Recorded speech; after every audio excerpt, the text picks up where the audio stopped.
Okay, tubaniriza mwenna abali ku Unique Media.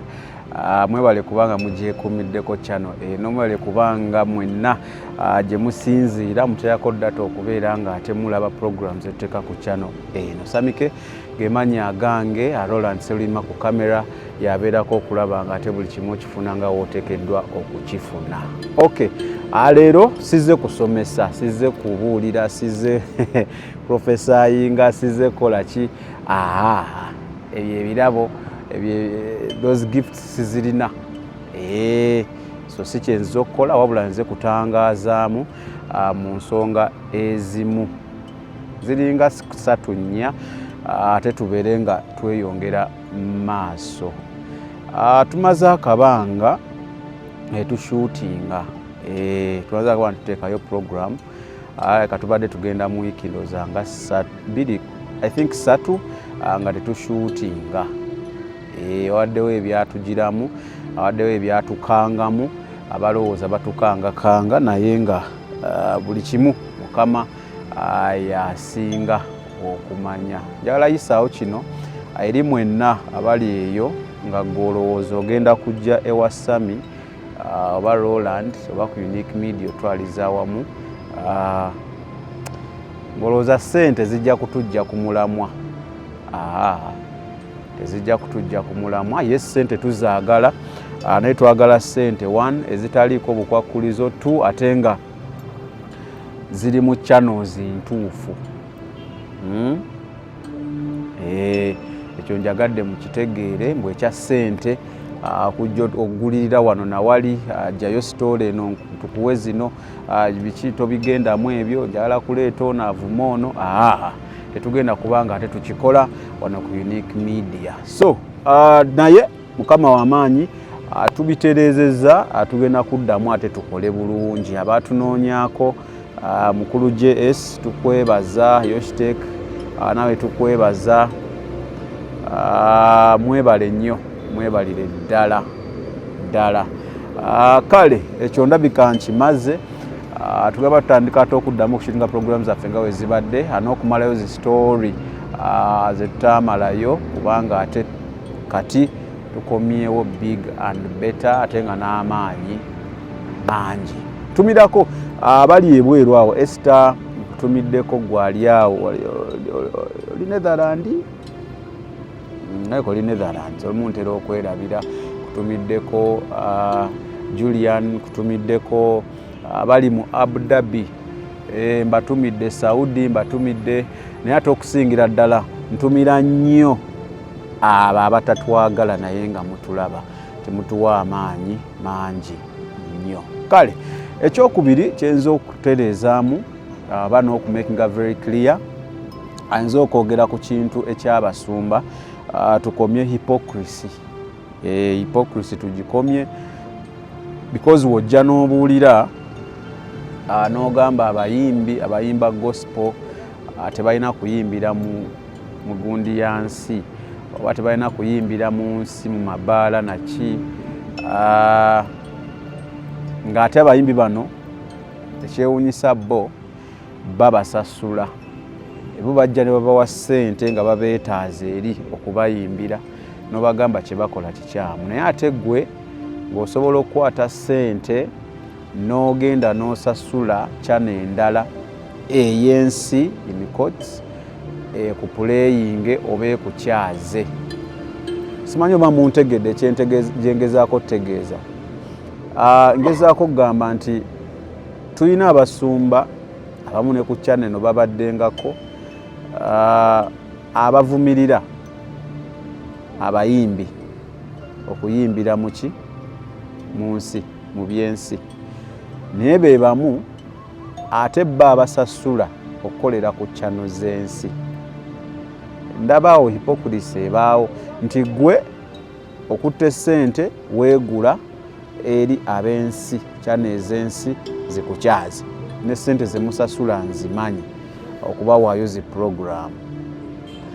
Kati ate ovumirira banno ng'ate bo tebasasula bansi kubayita, wabula ab'ensi be baagala okubalaba. I think byonna bikyamu. So tubikomye, era nze nkubuulira gwandaba nti tolina musumba gogenda kuddamu kulaba ku channel eno ng'ate amaliriza agenze ne ku zeeri. Munkwate bulungi, sigamba nti nno temuyina kubuulira kigambo kya Katonda, temulina kutambuza njiri, naye njiri enyuma nnyo okugitambuza nga maybe bali be bakuyise nti munnange musajja wa Katonda oyina ekigambo ekirungi twakirabye wano naffe jangu okiralingeko naffe, maybe awo kikola some bit of sense. Siggwe kwegula. Ekisinga okunnuma kambeere very open nammwe mbagambe nti ebintu bino bye tukola Yesu tuweereza naye tussaamu obudde bungi, tuteekamu ssente, tuteekamu bintu bingi okulaba nga ofuna ky'olina okufuna. Abantu bano we bajja ku channel zino ezaffe eza gospel tuba tukolera Katonda era bakulaga nti tukolera Katonda tebalina wadde n'ekikumi. We bagenda ku zeeri basasulira ddala ssente okuba playinga, okubalaga, kubanga bino abantu abakole channel ez'enjawulo ezo mikwano gyange egimu ngimanyi twogera nerajja naggama naye Sami abaloba bannange mwe abalokole muyiya bisitoole omusajja wo wamulabe nze namuwadde kasa yampadde akasente kange namutaddeyo naye ebisitoole byammwe mubiyiya nnyo mulimba.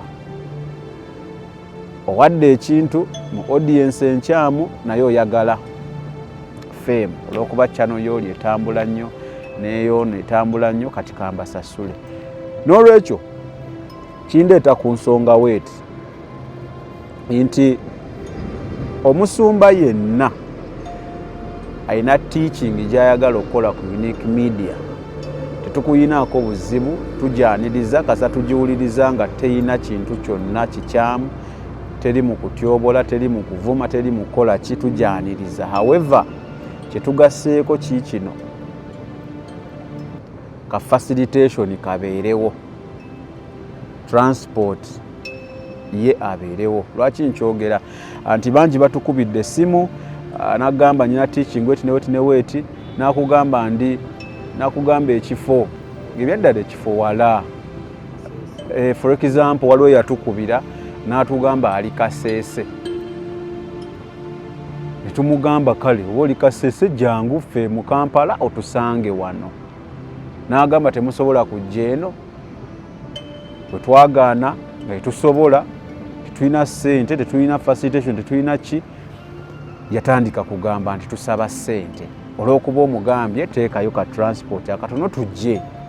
So njala kimakinga very clear, w'obeera ng'oli musumba oli eyo ng'olina kyoyagala okusomesa oba ng'oyagala kyalako ku Unique Media, tetukulinaako tabu, tetugenda kugamba nti munnange, tetugenda kugamba nga bano abalala bagamba abasumba bano ate abasumba bano ne basasulira ddala, kuba bano babagamba buli programu tujagala ssente weeziti. Ffe tetugenda kugamba ekyo, ffe kye twetaaga kiikino ka transport kabeerewo. I think ekyo nkimaze, sikitaanyiza bulungi Roland. Ka facilitation kabannange kabeerewo, tubeere nga tutambulira mu line, kubanga yes twagala okuweereza Katonda naye tuba ne tulina ka facilitation kamala tetugenda kuweereza. Twetaaga transport, olumu weetaaga data, olumu weetaaga ki, ebyo byonna. So ka facilitation kabeerewo gwe musajja wa Katonda. Oba n'omuntu yenna alina obujulizi oba ki bw'ayagala okuwa, bwe tukugamba tuweeyo ka facilitation ka transport toteekawo nnyo mbeera. I think ekyo nkimaze, sikimaze taata? Kale then issue endala gye njagala twogereko ye issue ey'abakozesa content. Nja muyita content kubanga olulimi olukijjayo obulungi, for the lack of a better word. Enjiri eno gye tukola ne tuteeka ku channel ebyaddala nga we mbagambye obudde bungi okweditinga, okutambula n'onoonya abantu bano, okushootinga akasana kabakookya olumu enkuba ebakubye olumu ki. naye tubikola byonna okulaba nga tuteekayo waaka ono, tuteekayo enjiri eno, mubeere ng'ate muganyulwamu mu abali eyo. Kakati kimalamu amaanyi ng'oli ye alinze ekyo ky'otaddeyo ku channel akiggyeyo ate akiteeka ewuwe. Takusabye, takoze eki, naye nga beekwese mu mbeera nti eno njiri. Abakikola mu kikomye kubanga buli ateekayo program nga ya Unique Media notification eno tuzifuna. Mbeera nsobola okukola ebintu bino wammanga, mba nsobola okulagira YouTube channel nenzigirayo video ezo ku channel yo. Mba nsobola okustrikinga channel yo nti wabbye ebintu byange bye saagala kukola. So mbadde nsaba woba oyagala kukozesa content wa Unique Media,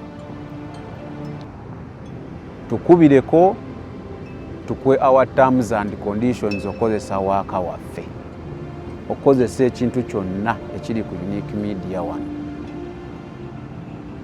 Nja kusama ekitiibwa, waliwo omwami eyankubirako, I think yali akola program oba ku radio, in fact Busoga 1, yankubirako nga yagala kukozesa emu ku bujulizi bwe twateekayo, nansaba nakikola mu ddembe, ne mugamba kozesa, era waaka yamuteerayo abantu baakyuka. Munkwate bulungi, nkozesa waaka, nkozesa content lwa nsonga lwe lulimi olw'amawulire. Bannanze nasoma mawulire, nkola guno omulimu ogw'okuweereza Katonda mu kapasite yange, naye nasoma mawulire. So olumu olulimi oluba luyitinganye nga lwa mawulire munansonyiwa. So mbadde nsaba mwenna abaagala okukozesa waaka mututuukirire. Wotantuukirira oba wotatukubirako, oba nze oba Roland, in fact bantu babiri, wotayogera na Roland oba nze, oba oyogedde na mukyamu, abalala batuyambako buyambi, naye kikwatagana ne channel okugiddukanya, it is Roland oba nze. In fact emirimu egisinga Roland yagikwasaganya, era wonankubira nja kugamba kubira ku Roland. So munusabe akwe terms and conditions. Abamu mukwata video zino ne muzijjamu buli kimu ekya Unique Media, ne mubikka buli kimu, ne muzi owuninga kikyamu, kubanga obeera nga ffe amaanyi gaffe obeera nga atagabaliridde. I think nakyo ekyo nkimakinze very clear. Wekinaddamu onalaba nga channel yo balina kye bagikoze nga ewaabiddwa, togamba mbu ate kale. Ensonga endala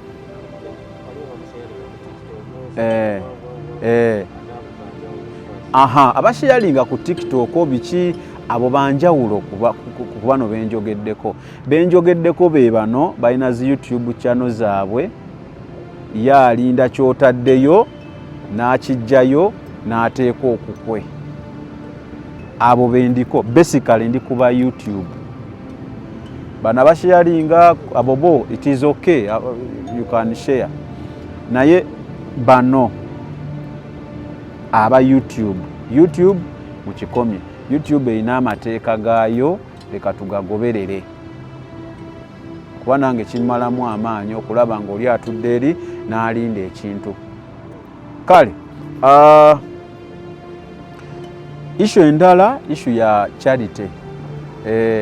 Roland yateekayoko ku post, simanyi oba mwagiraba, naye tulina charity gye tuyagala okutegeka. Twagala Mukama atusobozese tugikole. Charity eno twagala gikola nga 21 Desemba. Nga 21 Desemba. Charity gye twagala okukola, twagala kugulira bantu batasobola kwetuusaako bintu bya bulijjo ng'emmere. Twagala bagulira Krismasi, twagala kubasanyusa, twagala kubateekawo kamwenyomwenyo. Tageti yaffe ebyaddala y'abantu 10. Tageti yaffe y'abantu 10. So twagala kuliisa. Kiryoke we ngamba kuliisa Roland. Twagala kuliisa, twagala kuyisa abantu 10 mu nnaku ezenkulu. Roland ne tiimu we babaliridde bo babaze nga bagamba buli muntu we tuba tumugizeeko tumushoppingidde ebintu bya mitwalo emeka 3.5 ebintu bya mitwalo 3.5 mbu biba bimala. So tuli ku bantu 100 awo yenna yandiyagadde otukwatizaako yenna yandiyagadde tubadde tusaba at least by 19th 19th ejja kubeera I think ejaba Thursday 19th ejaba Thursday yes 19th December at least obeere nga ate konna koyagala otuyamba nako okatuwadde oba okatusindikidde osobola otukubira gana nze nguliddeyo abantu nze kampe y'abantu 10 kampe y'abantu 2 kandiise y'abantu 3 so kyekyo 3.5 buli muntu okusinziira ku Rola ne team babazenga kyekyo kyetugenda okuba nga ate tutambulirako. Kale target y'abantu 100 era twagala nnyo gituusa naye ndozera obudde bunatuweddeko betulinawo betujja okola ki betulinawo betujjo nawe tubasusse 100 nawo tebalina tabbo. So nsaba Katonda akuyambeko gwali eyo ebintu bitambule bulungi ate naffe atuyambe tubeere nga ate otuyamba kwa bitambula obulungi osobola otuyamba n'obeera nga ate obaako ettoffaali ly'otugattako. Abantu 100 mitwalo 3.5 ziba ssente mmeka Roland? Sooka obalemu awo kyemmanyi oba bukadde bumeka 3.5 bukadde 3.5 bwe tutunuulidde 3.5 around yawo okubeera nga ate tubaako kye tukola kubanga bagamba nti enjiri eriko ebikolwa eyamba nnyo oyogera ebintu bitono nnyo okukyusa omuntu okuva eri okudda eno ewaffe mu bulokole ngo enjiri eriko ebikolwa. So gwe nkusabira bitambule bulungi obe nga ate otuyamba ate tubeere naffe nga tusanyukira wamu n'abantu abo betwagala okuyamba. Enamba eziri ku screen okwo oyinza ozikubako naye nga contribution yonna ekwatagana ne charity. Ezo namba eziriko Unique Media zakuba kutubuuza ku bintu bya Unique Media naye enamba erina oteekebwako sente contribution yonna basically ku charity. Nkiddamu contribution yonna ku kintu kya charity eri 0705 36 7213 0705 3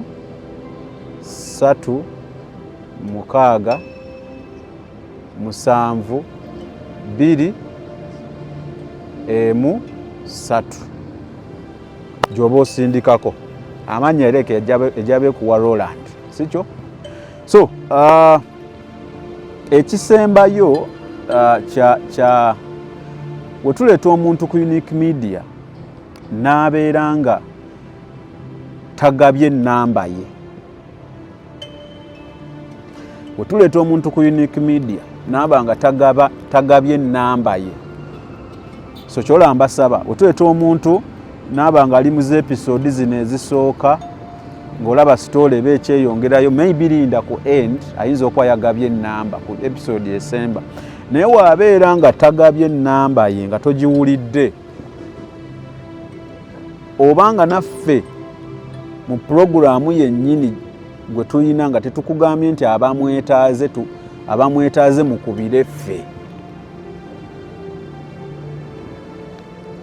temutusaba nnamba ye kitegeeza watagigabidde tayagala nnamba ye kola ki kugabwa. Simanyi oba ntegeerekese omuntu we tumuleeta n'atagaba nnamba ye n'olaba ze episode zonna ze tuba tutaddemu mu teachingize oba bujulizi n'olaba nga ebyaddala buweddeyo nga tabawadde nnamba kitegeeza tayagala kugaba nnamba ye.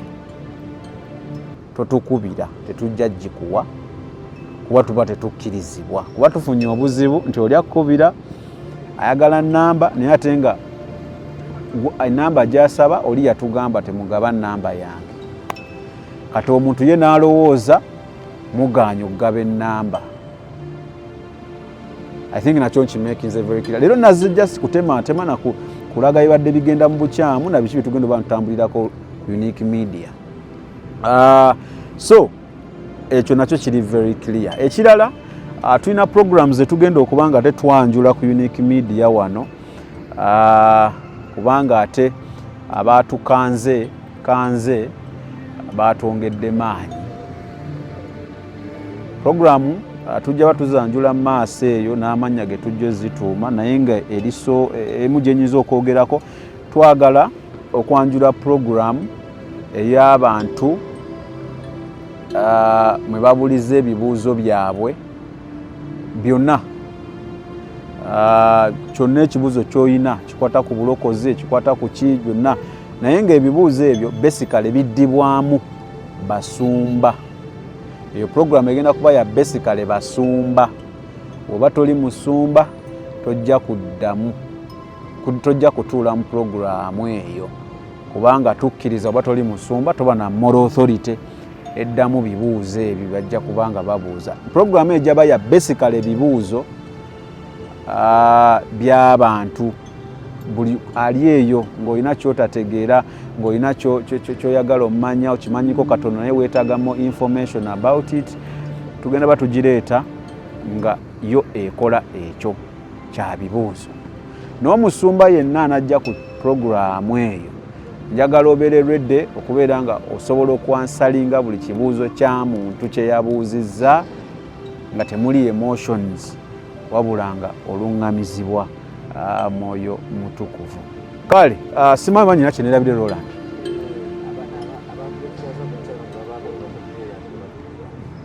Abaki betukyaza ne bakola ki?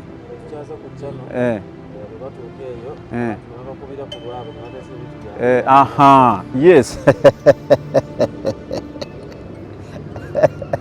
Nekyo tuze tukyogerako nnyo. Kale kanakyo kankyogereko. Wetuleeta omuntu ku channel, mumpulirize, wetuleeta omuntu ku channel n'asomesa oba nawa information nekwatako n'akuwa ennamba ne mwogera n'agamba byagambye, awo onnajjukira abigamba muli aba babiri. Tolina gwe weebuuzizaako, togambye nti ate munnaye Sami nafuna ennamba naye omukulu aŋŋamba waati ne waati, n'otayogera n'ofuna ebizibu byo ne wabawo ebitagenda bulungi, bambi totuddira, tetulina kye tuyinza kukola kubanga from the first place tetwaliyo, tetumanyi bye mwakkaanya, tetumanyi bye mwayogera, tetumanyi why. Nyina abantu bangi abankubidde personally ku Roland simanyi naye nga abalina, nze abange bangi nagamba waleeta ono Sami bulijjo twogera yanzibye. Ate munnange nze mugenda ne muntabula. Omuntu wagamba munnange nno twetaaga tulina kyaiti gye tugenda okukola, munnange tuyambeko tuweeyo akakadde tutambuze ebintu bino, temuwaayo. Naye ate mu kubabba mwanguwa. Oba njogedde bubi. Mukubabba mwanguwa ogenda owulira kati wale yankwera nga omusajja yanzibye $3.5 waliwo owennya ninga wali osobola okwebuuza nga tonnakola, wali osobola okwebuuza nga tonnaba kuwaayo ssente ezo. So we mukwatagana n'omusumba okuggyako nga tukibaddemu from the first place, waliwo abo betuyambye nga bo mu buli kimu badde bayitiramu ffe, abo tubateereddewo embeera era bayambiddwa, abaali babbiddwa bafunye obwenkanya. Muntegedde?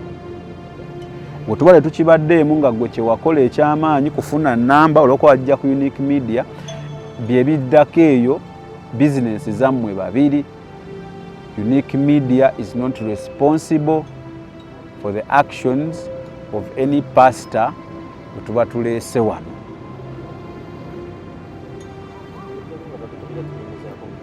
Okujjako nga mutukubirako tunyumizaako bunyumiza mbozi tunanyumiza balala kwewala. Abasumba betuletawo nabo bantu, kyenjagala mumanye bantu, buli muntu gwe tuletawo naye muntu. So mwegendereze, tebalina nnyo kyanjawulo, balina ebizibu bye bimu, renti babanjibwayo kyekimu, abaana basoma kyekimu, so balina ebizibu. So musumba wajja n'akuyiiya n'otatunyega nga tonnayiiyizibwa byammwe. Kale abalanzi mujje mulange naffe Unique Media, mujje mulange naffe kubanga ebyaddala twetaaga abalanzi okulaba ng'emirimu gitambula. Twetaaga abatukwatizaako mu bintu ebimu okulaba ng'emirimu gitambula, abatukwatizaako oba oliyo ngosobola tukwatizaako ku data, oba oliyo ngosobola tukwatizaako n'oŋŋamba Sami nona kino wano, you know anything that can be used. Sami ninayo ebitaala jangu binone, you know abalanzi katatemu aba bizinensi mujje muteese naffe. Ate n'ekirala waliwo abamu abakuba essimu nga balowooza wabawo kye beetaaze balina kuyitira mu kulanga, mbu Sami njagala kulanga biki n'akunnyonnyola ebintu bingi, but eventually n'abuuza kyabadde ayagala. Mpozi oli omwami waŋŋamba asangibwawa, tewetaaga kunnimba, beera straight forward tube nga tunyumya. Twetaaga abalanzi ab'obulanga obuzannya nga olwa JS mu program aba mention, mwenna mujje tujja kubeera nga ate tukwatagana bulungi, tetujja kulemwa, mulange naffe. Ebisinga obukulu oba ebisatu byenjogeddeko, Samare Charity nga 21 December twagala gikola. Target yaffe y'abantu 100, buli muntu timu eyatudde yalaze nga 3 kitundu gimala okushopingira omuntu n'abanga ate ayita mu Christmas bulungi. Tuli kwabo, omanyi waliwo ayinza okudde n'agala 3 kitundu gigula ki, gw'olabika oyinamu. Tuli kwabo nga n'olukumi kizibu okulufuna. Waliwo abatugamba Charity gye twakola tetwabategeeza, kansabe kino message ebatuukako bulungi tube nga tukwatiza wamu. Ekyokubiri, abasumba abali ku channel ez'ensi nga tebaayitibwa naye wabula be baakuba essimu ne basaba opportunity ne basasulayo ssente z'emmanyi obulungi, ng'ate we mujje eno ewaffe mu gossipo gye tuli eno mu gossipo temwagala kuwadde n'ekikumi, mulaga temulina ssente, mmwe mbagobye ku channel eno ge mazima. Twasazeewo musigale eyo, temukomawo waffe. Kale mbebaza mwenna Roland nzikiriza mu katayima akasigaddeyo, nebaze abantu bano wammanga bayimiridde naffe. JS nkwebaza, Medical Hubs nkwebaza, musawo nkwebaza, Josh Tech ku bintu bya computer biki mugende mulabe, tukwebaza okuyimirira naffe. Waliwo omukyala bamuyita Sharon ali mu USA, oli mu USA, tukwebaliza ddala oyimiriddewo naffe. Ani omulala waliwo gwe nerabidde n'abalala bangi munvuddewo, Fred, Julian, you know, abe Germany, waliwo abali e Germany, waliwo Netherlands, waliwo UK, bambi muli bangi. Waliwo omusajja wange abuulira ekigambo ku kubo mu America, Richard, webale nnyo okubanga ate oyimirira wamu naffe. Samikege mannya gange, Roland Selima ku kamera yabaddeko, kansubire obubaka bwe tuwadde, buli omu abutegedde mu butuufu bwabwo. Kale Thank you.